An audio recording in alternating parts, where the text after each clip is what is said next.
মনোনয়ন রাজনীতির অদ্ভুত নাটকীয়তায় উত্তাল মৌলভীবাজার ৩।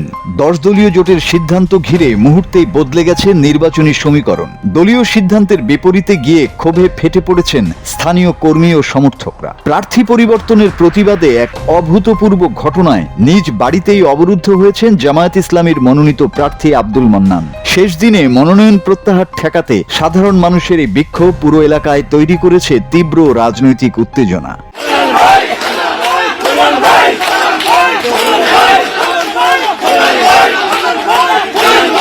মৌলভীবাজার ৩ আসনে জামায়াতে ইসলামীর মনোনীত প্রার্থী আব্দুল মান্নান, কিন্তু এই আসনে ১০ দলীয় জোটের প্রার্থী হিসাবে খেলাফত মজলিসের আহমদ বেলালকে সম্প্রতি মনোনীত করা হয়েছে, আর তাই ফুঁসে উঠেছেন এলাকাবাসী। মনোনয়নপত্র প্রত্যাহারের শেষ দিন আজ মঙ্গলবার তারা জামায়াতের প্রার্থীকে অবরুদ্ধ করে রেখেছেন। তিনি যাতে মনোনয়নপত্র প্রত্যাহার করতে না পারেন সেই লক্ষ্যে তারা রাজনগর উপজেলার দত্তগ্রামে প্রার্থীর নিজ বাড়িতেই তাকে অবরুদ্ধ করেন।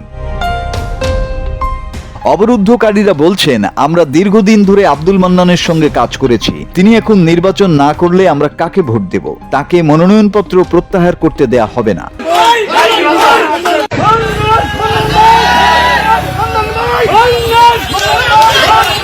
জামায়াতের প্রার্থী আব্দুল মান্নানের ছেলে ডক্টর তানভীর বিষয়টি নিশ্চিত করে বলেন, আমার বাবা দীর্ঘদিন ধরে নির্বাচনকে সামনে রেখে এলাকাবাসী ও কর্মীদের নিয়ে কাজ করছেন। এজন্য তিনি যাতে মনোনয়ন প্রত্যাহার করতে না পারেন তাই সকাল থেকে বাড়িতে সাধারণ মানুষ এসে বাবাকে অবরুদ্ধ করেছেন। তবে এখানে জামায়াতের কোনো নেতা নেই, সবাই নির্বাচনী এলাকার বাসিন্দা ও আমার বাবার কর্মী। জানা যায়, ১০ দলীয় জোট থেকে খেলাফত মজলিসের প্রার্থী আহমদ বেলালকে মৌলভীবাজার ৩ আসনে চূড়ান্ত করার পর থেকেই স্থানীয় জামায়াতের তৃণমূল নেতাকর্মীদের মধ্যে ক্ষোভ বিরাজ করছে।